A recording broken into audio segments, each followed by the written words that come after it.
Governor, Virginia. He and Sheila had 3 kids, 2 boys and baby Jessica. The baby had been in and out of the hospital for the last year. Because of infections and other problems, she was very weak and sick. The doctors were not confident that she would live another year. Taking care of Jessica was expensive. The family was deep in debt. Roland, an independent subcontractor, had medical insurance, but he had very high deductibles. Things were bad. Roland saw no light at the end of this tunnel. Then he saw an ad in the newspaper. Security guards, contract workers, wanted $100,000 a year, first $80,000 tax-free, $20,000 bonus for extending contract an extra year. He called the number. The line was busy, but he kept calling and finally got through. He was worried that the job were all taken, but they told him plenty of jobs were still available. They said they would give him 2 weeks of training in Texas. Then they would fly him to Iraq for his assignment. Roland told Sheila he had to take this job. He knew it was dangerous. He might get injured or killed, but the money was too good. Plus, the family would have full medical benefits, which would enable the baby to get the care she needed. Roland said if he survived the first year, he'd probably sign up for the bonus in a second year. Sheila was worried. She asked, "What if you get killed? What are we going to do without you?" "You can't think like that, honey," he said. "You've got to think positive. Think about how well off we'll be in 2 or 3 years after I bring back all that money. This is the best thing I could do for this family." Sheila hugged him and sobbed, "I don't want you to go." Roland flew to Houston 5 days later. "Good evening, everybody," said the teacher, Donna. "Where is everybody?" That was sort of a daily joke by Donna. Usually the class started with only 2 or 3 students present, and then filled up as the minutes went by. It was summertime. Summer school was only 8 weeks long. Class attendance was always smaller than during fall and spring semesters. "I don't know, teacher. Maybe they late or no come," said one student. "Maybe watching TV football tonight." "Is there a soccer game tonight? It seems like there's a soccer game every night." "Oh well, let's get started, okay? We're on page 36 in the workbook. Tonight we're studying participles and adjectives. Students are always confused when they learn about the present and past participles. So we will practice this a lot. Tonight, we're just going to practice the present participle. The present participle tells us what emotion or feeling the subject is causing. For example, grammar is boring. Means that the subject, grammar, causes an emotion of boredom. If we say the movie is interesting, we are saying that the movie causes a feeling of interest. If we say the roller coaster is exciting, we are saying that the roller coaster causes a feeling of excitement. Any questions so far? Am I confusing you? Is everyone confused? The classroom was quiet. Donna looked at blank faces. They were confused. She knew this would take a while, but eventually the faster students would grasp it, and then they would help the slower students. By the end of the evening, most of the class would feel comfortable using the present participle. Donna erased the board and put some new examples on it. She loved guiding her students through difficult topics like this one. She always felt a little bit thrilled when the look of understanding came to their faces. The blue bike was sitting in Owen's living room.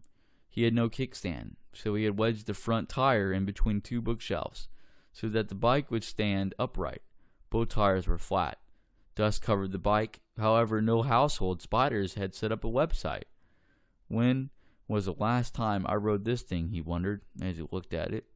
It was Sunday. Sunset was still almost 2 hours away. The temperature had been 86 at noon, but had dropped to about 76. Owen had spent Saturday and most of Sunday cleaning up his apartment. The termite inspector was coming on Monday. Owens wanted the inspector to be able to inspect without tripping over boxes, books, fishing rods, and golf clubs. Owen was going to reward himself with a late afternoon bicycle ride. He enjoyed riding or walking through his neighborhood with its many beautiful houses, yards, and trees. But first, he had to inflate both bike tires. He got out a hand air pump he had bought at a thrift shop for only $2. The pump nozzle adapter didn't fit onto the bike's valve stem. Nothing is ever simple, he thought. He looked for his new pump, the one that had cost $10. He had all the bells and whistles, high volume airflow on both up and down strokes, quick lock valve adapter and 4 nozzle adapters, air gauge, and footplate for easy pumping. It was a beauty, of course. Owen couldn't find it. "I've got everything, but I can't find anything," Owen muttered. As usual, Owen did find one thing. While he was looking for another thing, he found another used pump that he had been looking for a month ago. It was a big, heavy steel pump that had an air gauge and a small leak somewhere. Owen connected the pump to the rear tire. He started pumping. The small leak seemed to have gotten bigger. Owen stopped counting after the first 80 pumps. Finally, the dial hit 65 psi. He was huffing and puffing. He went to the refrigerator and got a diet soda. After finishing it, he pumped up the front tire. Sweat dripped from his forehead. That was a good workout, he thought as he finished off a second soda. He screwed the valve stem cap back on. He stood back and admired his new tires proudly. The bike was now ready to ride. Owen, however, felt a little tired. Plus he was hungry. In fact, it looked like it was getting too dark for a long ride. There's always tomorrow, he thought, as he opened the refrigerator door. The chilled air felt good. Pete had lived in Florida for 20 years. A boring 20 years, he often thought. His house was only a 10-minute walk from the Gulf. He walked to the sandy white beach almost every day.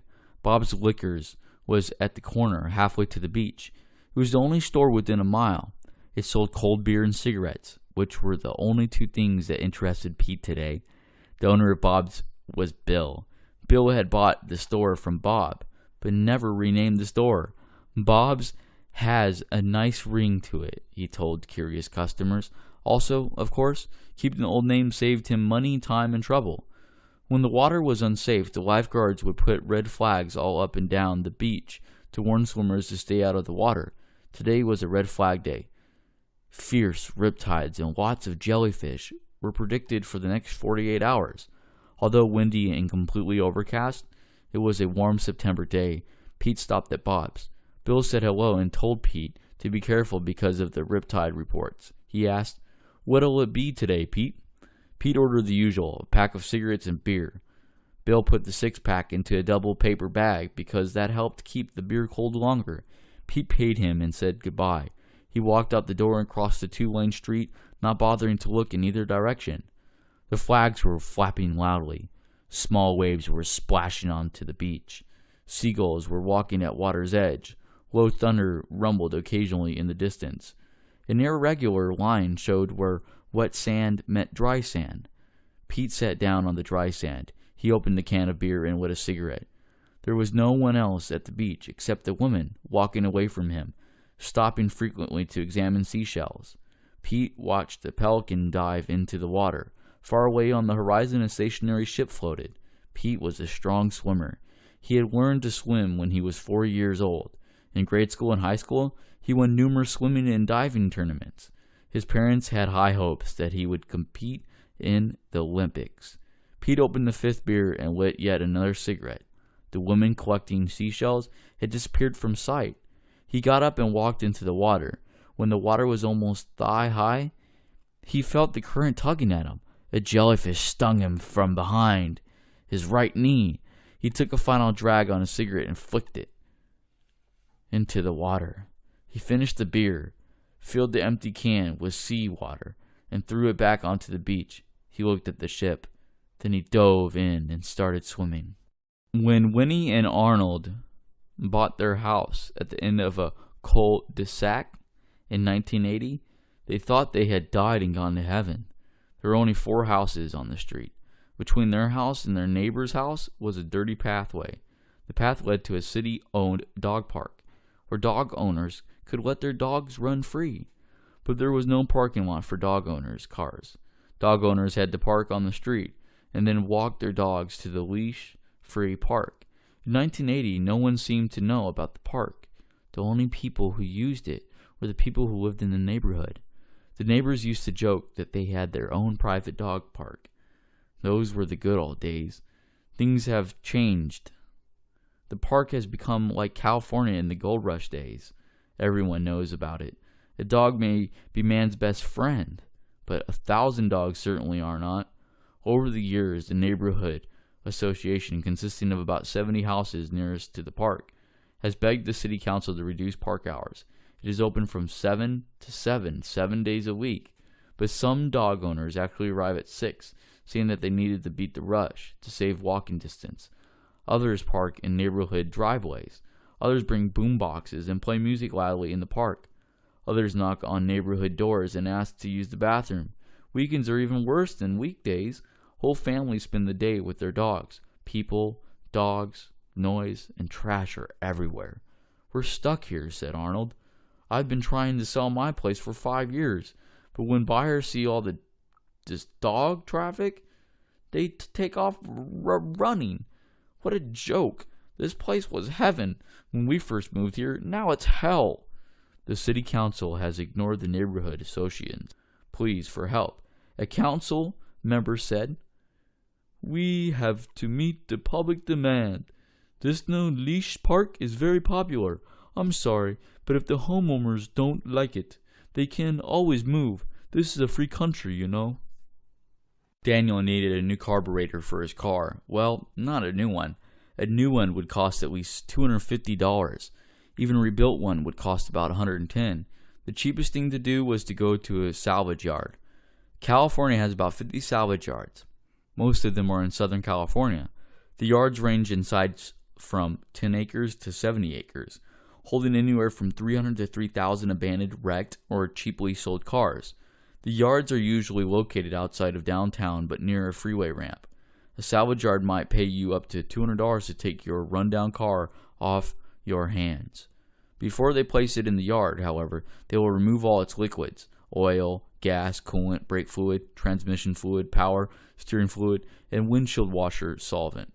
Vehicles usually sit in the yard for only a month before they are crushed, stacked, and then transported to a recycler. Vehicle parts are inexpensive, but you have to remove them yourself. The carburetor that Daniel needed was only $20. Nothing in the yard, however, comes with a guarantee. If it doesn't work or fit, you can replace it with a similar item, but you won't get your money back. Daniel borrowed his brother's car. After paying the $3 entry fee to the man in the little wooden shack, Daniel walked into the yard. He walked about 5 minutes before he found the foreign car section. It looked like there were at least 200 cars. It was sunny and hot. There was no shade anywhere in the yard. Carrying his toolbox, Daniel went searching for a matching carburetor. Almost 3 hours later, Daniel was back at the shack. He bought himself a cold soda from a machine. A few minutes later, he paid the $20 plus tax and walked out of the yard. Driving home, he wondered if all the work was worth the saving. If the carburetor didn't work, he'd have to do this all over again. When he got home, his brother Monty was standing next to Daniel's car. Monty had a big smile on his face. "Hey, guess what? It wasn't your carburetor. It was the fuel filter. I changed it, and your car runs great now." He was in his 60s. He was short, fat, and arrogant. He was the plant manager, the supervisor, the boss. His name was Tom. He relished every minute of his power. He yelled at the employees. He called them names. He smoked daily. Even though it was against the law to smoke in the workplace, he didn't care. As the license plate on his car said, he was the boss. California is an at-will state. That means that your employer can let you go for no reason. You're fired. Or almost any reason. You're fired because you're too tall. You can take your firing to court if it involves discrimination, sexism, racism, or ageism. However, even if you were discriminated against, proving it in court is difficult. Tom considered himself a macho man. He did not know that his employees considered him a jerk. They made fun of him behind his back. They called him Tommy Troll because he was short and mean and had no manners. Never once had anyone heard Tom use the words, "please," "thank you," "excuse me," or "I'm sorry." Everyone wanted to attend his funeral, but that wasn't going to happen soon. After his last physical, he presented his blood test report at a weekly staff meeting. Every item on that report was within the acceptable range. The doctor said, "I'll live to be 100, he said probably, immediately depressing most of the employees. Tom played golf every Sunday with some other supervisors. He was a bad golfer, but he thought he was good. He liked to joke around and make fun of other golfers. On the first tee last Sunday, Tom joked about a golfer who had just teed off. "Look at that guy. He swings like a girl." Tom laughed heartily at his own joke. His buddies were silent. "What did you say?" asked the golfer angrily. He had overheard Tom's remark. He was a mean-looking man. Nothing," Tom said. "Yes, you did. You said I swing like a girl. Now I've got something to say. You apologize like a good little girl, or I'll give you a fresh knuckle sandwich." In front of his golf buddies, Tom meekly apologized. After only 9 holes during which Tom was unusually quiet, he excused himself and went home. He said he had a headache, but his friends thought it was shame that was eating at him. The next day, Tom was still upset. He told Bill to report to his office. He'd never liked Bill. He always wondered why he had hired him in the first place. "I'm letting you go. I don't need you here. Your last day is Friday." Bill wasn't surprised. Saying nothing, he spat on Tom's desk and walked out. Ralph and Eileen hadn't been to a baseball game in about 5 years. They were only 15 miles from the stadium, but the heavy traffic on game day made those 15 miles seem more like 60 miles. It took about an hour to get to the stadium. Then, when the game was over, it took half an hour just to get out of the parking lot. Then the drive home was another hour. In other words, the traveling took longer than the game itself. "Honey, the Giants are in town," Eileen said. "I want to see Barry Bonds hit a home run. Can we go to the game? We haven't gone in such a long time." "You're right. It has been a while." "Okay, I'll go if you don't mind driving," said Ralph. "Great, let's get ready. If we get there early enough, I might get his autograph. Maybe he'll hit a foul ball we can catch." Eileen was excited. "We?" Ralph thought. An hour later, they were in their car. They lived in Pasadena near an old church. They went south on Orange Grove and then south on the 110 freeway. The 110 is California's original freeway, full of twists and turns. Accidents occur daily. California drivers think yellow lights and sharp curves mean the same thing: speed up. The traffic was lighter than they expected. They arrived at the stadium 40 minutes before game time. They paid the $8 parking fee, parked and locked the car, and walked to the main entrance. Several individuals were standing around outside the stadium, looking casual but actually selling tickets on the sly. "Are you going to buy from a scalper?" asked Eileen. "Yes, just like last time." "The one looks honest," Ralph replied. They walked over to the man in a red cap. Ralph's instincts were correct. The man had tickets for good seats at a fair price. Ralph gave the man $45 and thanked him. "Don't thank me, my friend. Thank your local police department." "Put your hands behind your back, please. You're under arrest." "What?" Ralph was astonished. "What's going on?" "Buying scalp tickets is illegal in Los Angeles," said the undercover police officer. "It's been illegal for 25 years. Don't worry. The police station is right outside the park. We'll have you back here right after we book you. You can pay the $150 fine with your credit card." The officer handcuffed Ralph. This had got to be a joke. "You people have never enforced this law before," said Ralph. "Well, we've got a new mayor, and he wants us to enforce all the laws that bring in money. Come with me, please. I'll have you back here in 20 minutes. Ma'am, you can wait here for him. You might want to buy some legitimate tickets while you're waiting. Have a nice day. Oh, and enjoy your game." Maxwell had not held a steady job in almost 2 years. Today was a big day because he was going to a job interview that he felt good about. The secretary he had talked to on the phone sounded friendly and encouraging. Maxwell was a typist. His fingers danced on the keyboard. However, his people skills were not nearly as good as his typing skills. Sometimes his mouth got in the way of his employment. At his last steady job, his boss had told him to start making coffee every morning. Maxwell laughed. "I'm not making coffee," he said. "It's not part of my job description." "Read the employee manual again," his boss said. "Your job description is anything I say it is." "That's a woman's job," said Maxwell. "Do it yourself." His boss was still yelling as Maxwell walked out of the building. He felt great about telling off the boss. A few days later, the reality of not having a job hit home. He had to pay the rent and utility bills, and he had to eat. What was he going to do? He thought about apologizing and asking for his job back. But how would that look? Then again, who cares how it looks? When you're almost broke, after thinking about it for another week, he finally called his boss and apologized. His boss accepted his apology. but said that he had already hired a replacement.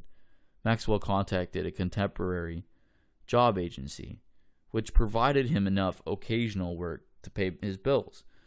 But none of the companies that he was sent to were hiring, so Maxwell was excited about finally getting an interview for a steady job. Maxwell's drive to the interview was disappointing. The traffic was congested, and the neighborhood looked rough. It took him 45 minutes to get there. The building was covered with graffiti. The interview started 30 minutes late. Not bothering to apologize, the manager lit a cigarette and took a sip from his coffee cup. He leaned back in his chair and put his feet up on his desk. He asked Maxwell a lot of questions. Maxwell thought that each question was stupider than the preceding question. The final question was, where would you like to be 10 years from now? What does that have to do with typing? Maxwell wondered. Stupid questions from a rude man in a lousy neighborhood. Where would he likely to be 10 years from now? Anywhere but this dump, Maxwell said angrily as he stood up and walked out. Where did that book go? Samuel was back at the thrift shop. He had walked into the shop with only one goal in mind, to find a book that he had not bought yesterday. The book was one of 7 that he had piled up yesterday. He was going to buy all of them, but at the last moment, he changed his mind. He put all 7 back on the shelf. Samuel had a personal library at home that exceeded 1,000 books, almost all unread. He subscribed to 7 magazines and 1 daily newspaper. Samuel had more reading material in his small apartment than he could finish in 2 lifetimes, yet his urge to buy more books raged on. He finally put his foot down. Not one more book, he told himself, unless it was really special. Yesterday's book fit the bill. It was a biography of one of his favorite authors, Stephen King. King is one of America's most popular fiction authors, but it wasn't easy for King. Early in his career, he got hundreds of rejection slips. Samuel wanted to be a great writer. King was his role model. Samuel immediately found one of the books he had piled up yesterday, and then another one. All right, he thought, this was going to be easy. In minutes, he found all the books that he had held in his hands yesterday, except one, the Stephen King book. Gee, what a surprise, he thought. The one book that I want to find is the one book that I can't read and find. Samuel took a walk throughout the store, knowing that people often pick up merchandise in one place and then leave it in another place. The book was a thick paperback with a red cover, but it was nowhere to be found. So for Samuel, the big hunt was on. He was now a man on a mission. Every thrift shop he went to would involve a search for the King book. This new search added purpose to his thrift shop life. Samuel had held something special in his hands, but only when he let it go did he realize its value. When he found it again, he would place the King book prominently on his bookshelf. It would almost certainly be his favorite book that he never got around to reading. Hannah's daddy was a teacher who barely made enough money to raise his 6 kids. Hannah wore hand-me-downs from her older sisters. For Christmas, she usually got used dolls and books. As a child, she yearned to have the beautiful clothes, cars, and homes that she often saw on TV and in magazines. Several years after she graduated from college, she became part owner of a successful interior decorating business in Manhattan. Her life became what she had dreamed about as a little girl.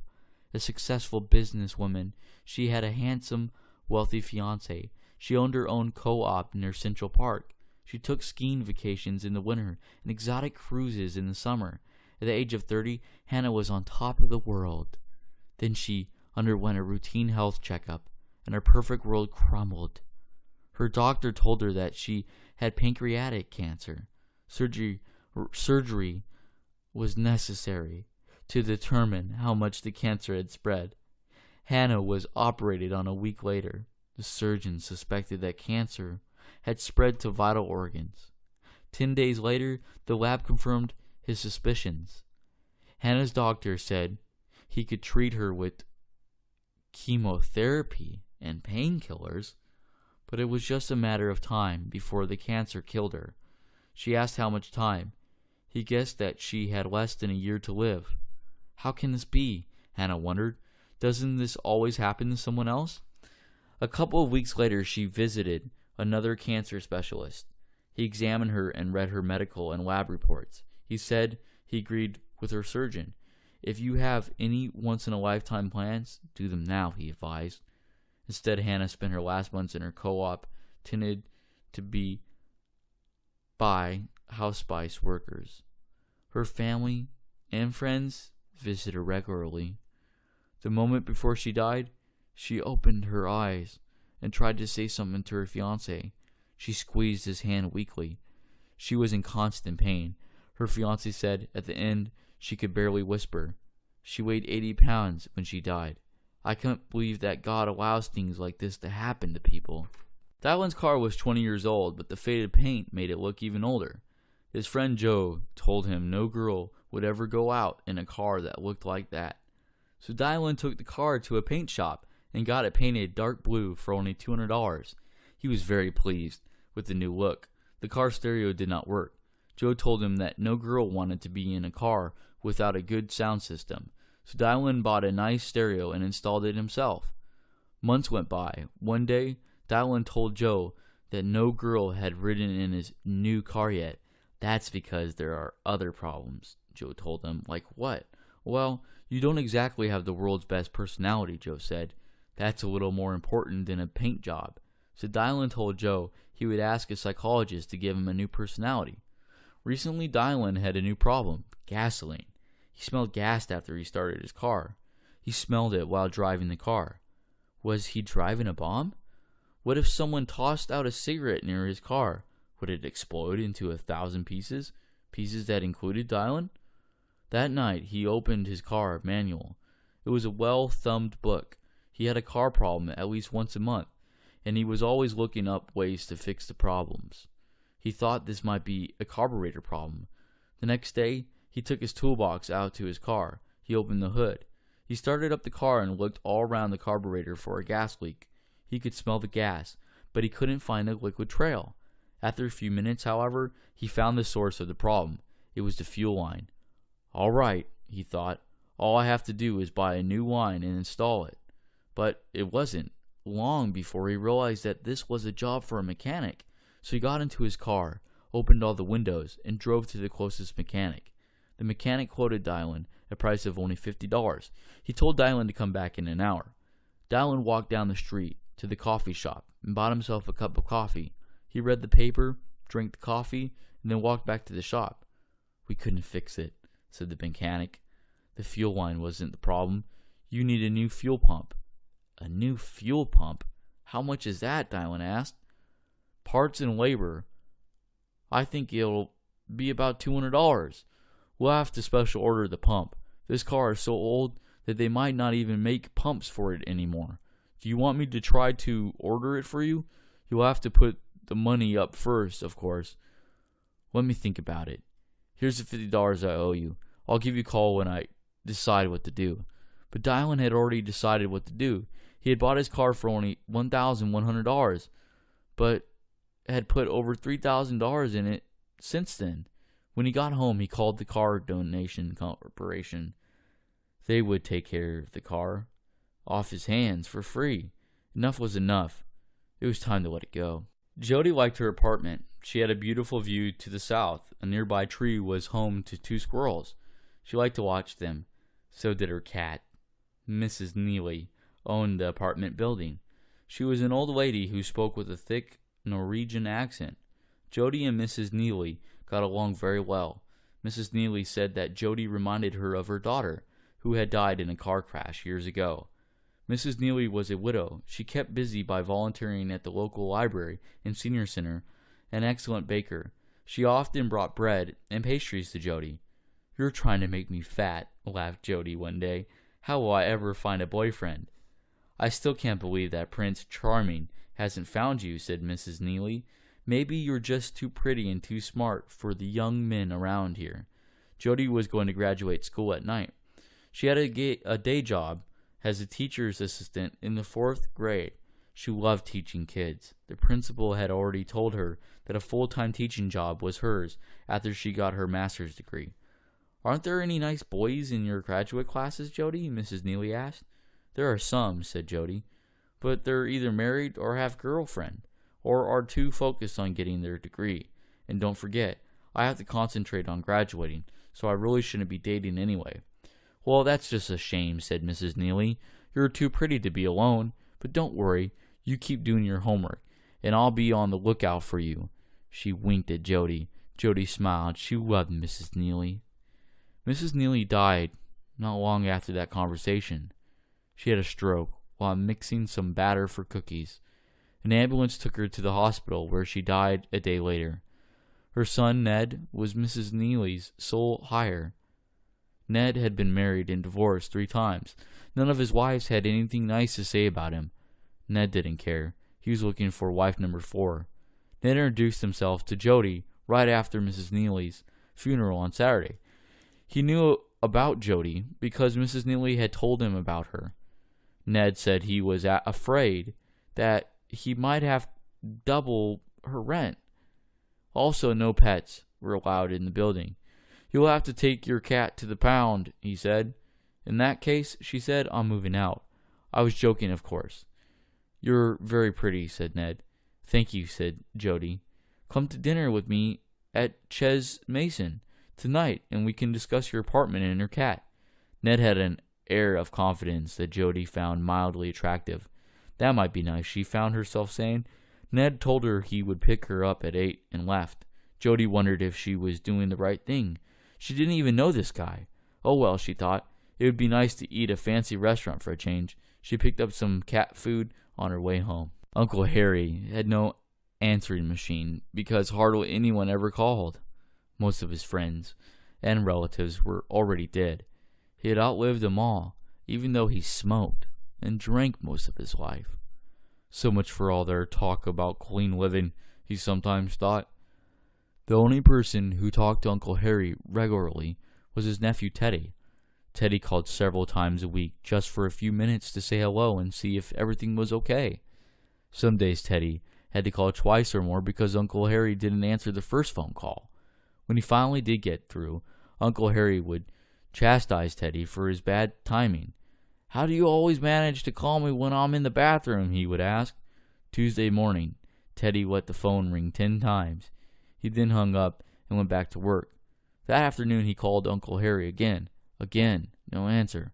A couple of hours later he called again, still no answer. He called Ira, Uncle Harry's next-door neighbor.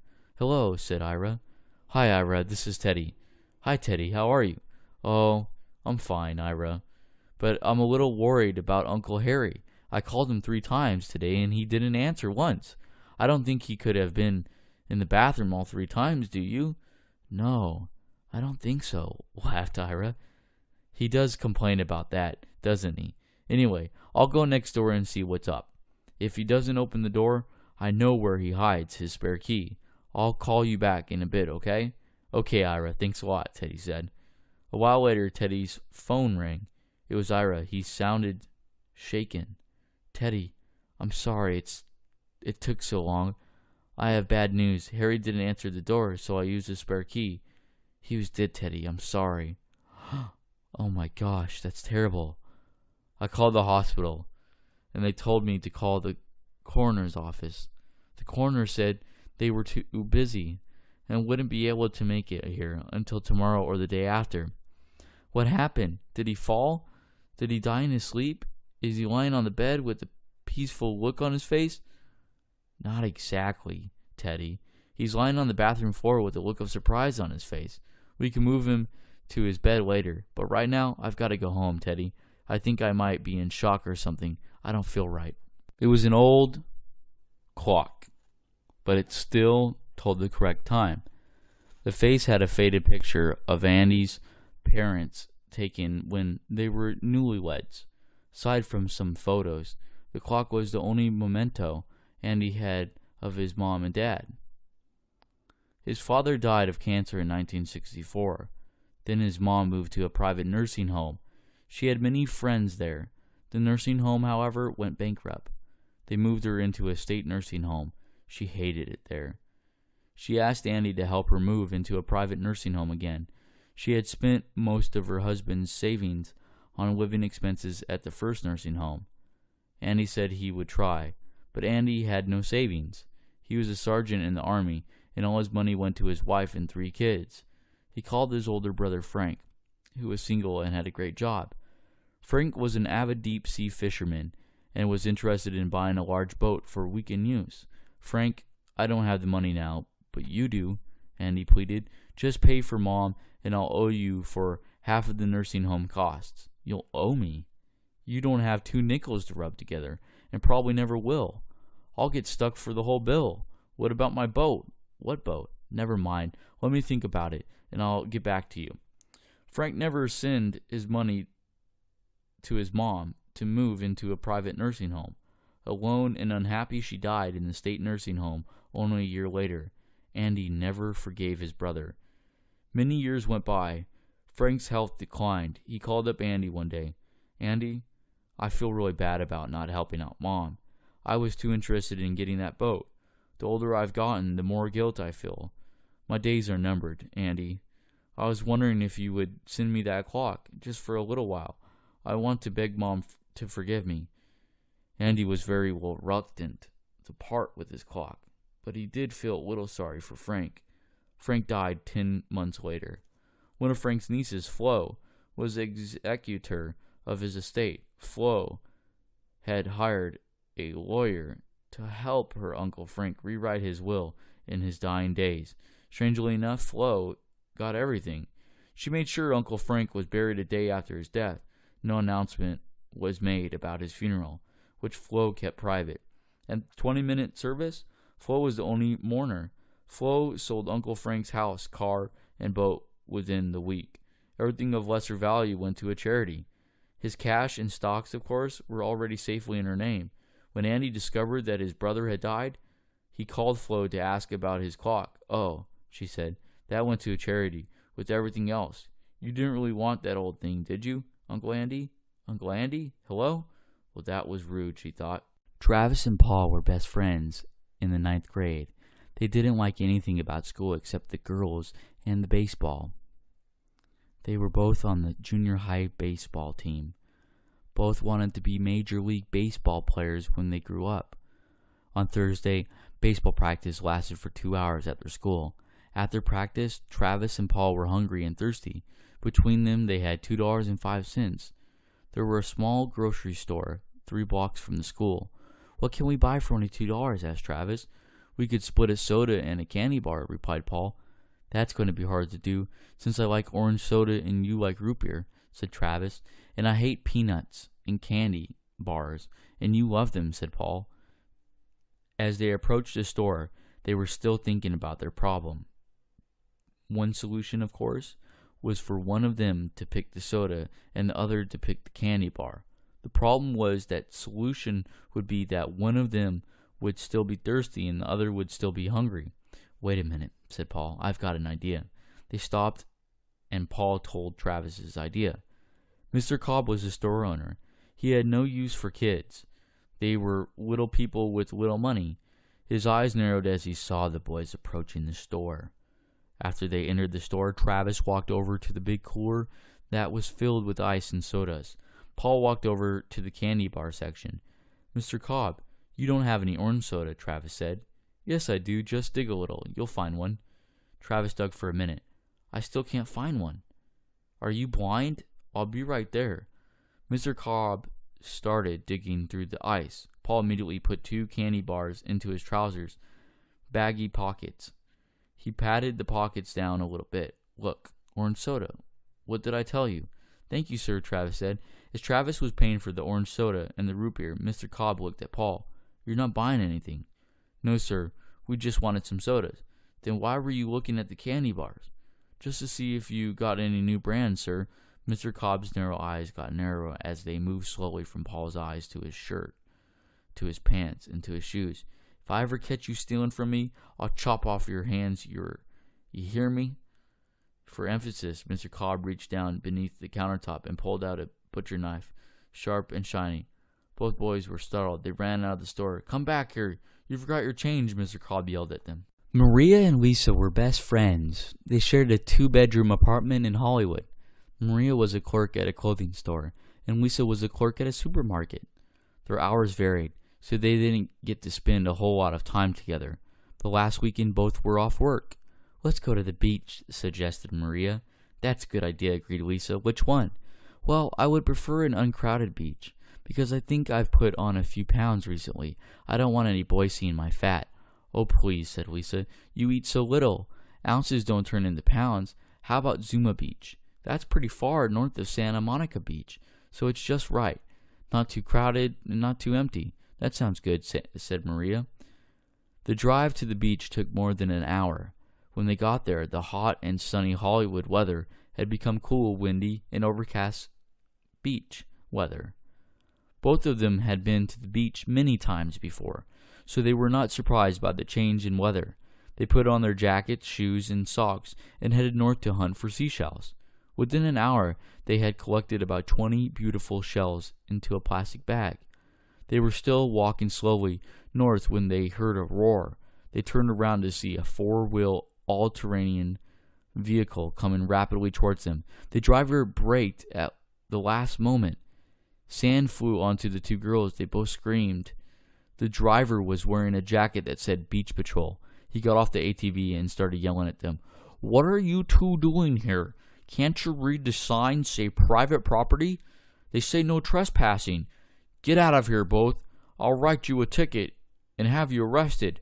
What's your name? Maria stood defiantly. I'm going to report you to the police. You're not a real patrol officer. This is a public beach. Those signs are phony signs put up by homeowners who think they own the beach. My name is John Smith. Report me to whoever you want. Now get out of here, or you'll be sorry. You can't make us leave. This is a public beach, yelled Maria. The man got back onto his ATV and started driving in circles around the woman. The ATV was spraying sand and water all over them. He was laughing. They started running back south. When the ATV driver saw that they were leaving, he drove off. John Smith, a phony name to go with a phony uniform, said Maria when they slowed down to a walk. We're going to the police station and make a complaint. I hope they put him in jail. A few minutes later, Lisa asked, Where are the shells? Oh, gee, and all the excitement, I left them back there. I'm sorry. No problem, replied Lisa. There's plenty of seashells in the sea. Yeah, just like there's plenty of jerks on the shore. Adrian's favorite store was the dollar store. This store had everything, from fresh produce to birthday cards to gasoline additives. Everything was $1. Usually, he got very good deals. Occasionally, he got ripped off. A few days ago, Adrian bought 6 packages of ink for his printer. Then he found a deal on better ink in the local computer store. So Adrian went back to the $1 store to exchange the ink for some other items. He put the ink into a plastic bag and tied it up. When he entered the store, he immediately showed the bag to a clerk and told her that he was returning some items. She looked at him but said nothing. There were about 10 people in her line. She was obviously very busy. Not knowing exactly what to do, Adrian put the bag into a pushcart and started shopping. He was midway through shopping when a female employee suddenly stopped him. Sir, she said sternly, if you are not allowed to carry a plastic bag of items around in the store, what's in this bag? Show me what's in the bag. Adrian was taken aback. There was no need for her to yell. He opened the bag and showed her the 6 packages of ink. I'm returning these to exchange for some other items, Adrian said. You should have left the bag with the clerk when you entered the store. Let me see your receipt, the employee demanded. Adrian was embarrassed. He felt like a shoplifter. He looked around to see if anyone was paying attention. He showed her the receipt. Perhaps in the future you'll learn how to follow store policy. Leave this bag here with the clerk. You can have your receipt and bag back when you check out.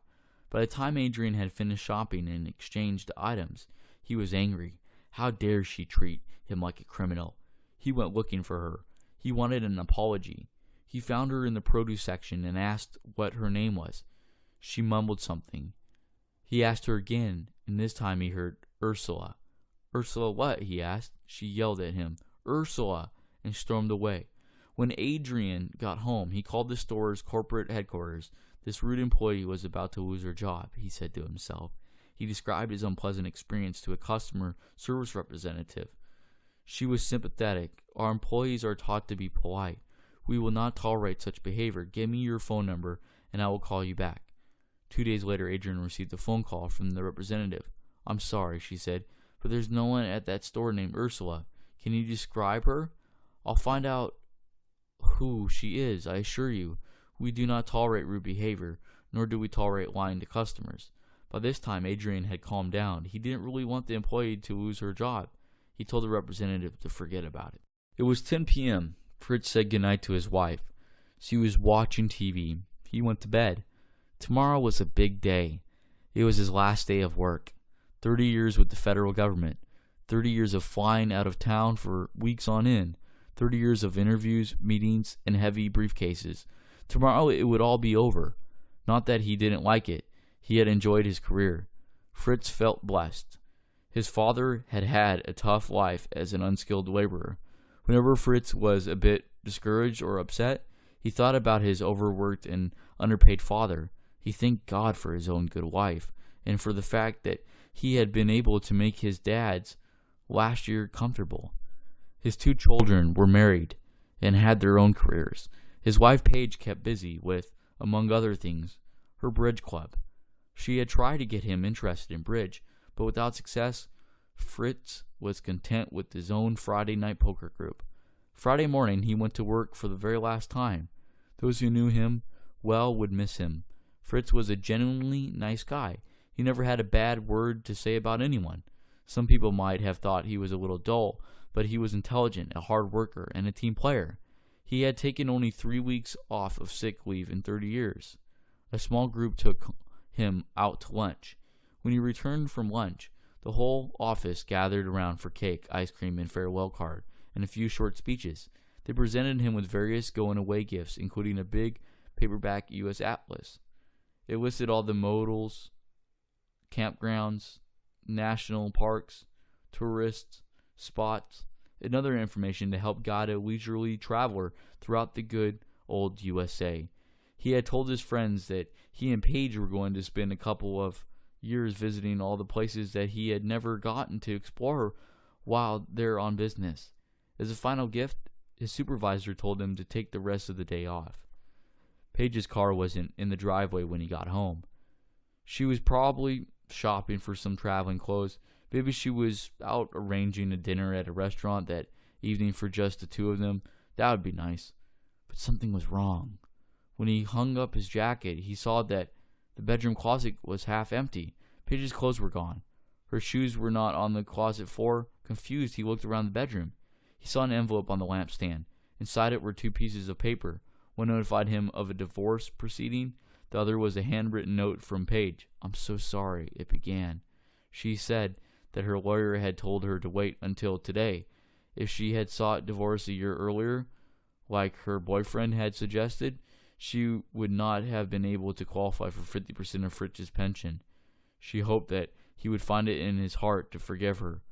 She felt terrible about this, she wrote, because you've been so good to me, but I can't ignore my own heart. Fritz sat immobile on the edge of the bed. Her note was in his hand. Her words were burning in his brain. Maybe an hour later, the phone rang. He picked it up on the 5th ring. It was Bob, wondering if Fritz was going to play poker later that night. On Friday afternoon, a judge sentenced a lawyer, Mickey Mantle, to 24 hours in jail for contempt. Mantle had just won a lawsuit against a man who had stuck Mantle's client. The client had accidentally spilled a diet soda onto the defendant's new sneakers, so he broke the client's jaw. The judge sentenced the defendant to 2 years in jail for assault and battery, but after handcuffing the defendant, the sheriff's deputy also handcuffed Mantle. "What the heck do you think you're doing?" Mantle shouted. "Sorry, judge's orders," replied the deputy as he escorted Mantle and the defendant out of the courtroom. "She said to throw you in jail overnight for contempt of court." Because the judge had already left the courtroom, Mantle had no one to protest to. Mantle and the convicted man were put in the back of the same van and driven 5 miles to the city jail. When they were taken out of the van, Mantle had a black eye and a bloody nose. He told the deputy that the defendant had headbutted him. The defendant called Mantle a liar. He told the deputy that Mantle had gone flying when the van made a sharp turn and banged his face on the defendant's knee. The deputy took Mantle to the jail emergency room. Mantle couldn't believe what was going on. He was a respected lawyer, about to spend the night in jail with violent criminals, some of whom he'd helped to convict. He'd be lucky to get out alive, and all because of a stupid cup of coffee. Mantle was in jail because he had displeased Judge Brown. Brown had asked Mantle to bring her a cafe latte from Moonbuck's on Mantel's way back from lunch. Mantel had had previous run-ins with Brown. He didn't like Brown and refused to be her errand boy. When Mantel returned from lunch, she asked him where her coffee was. Mantel said, "They ran out. They said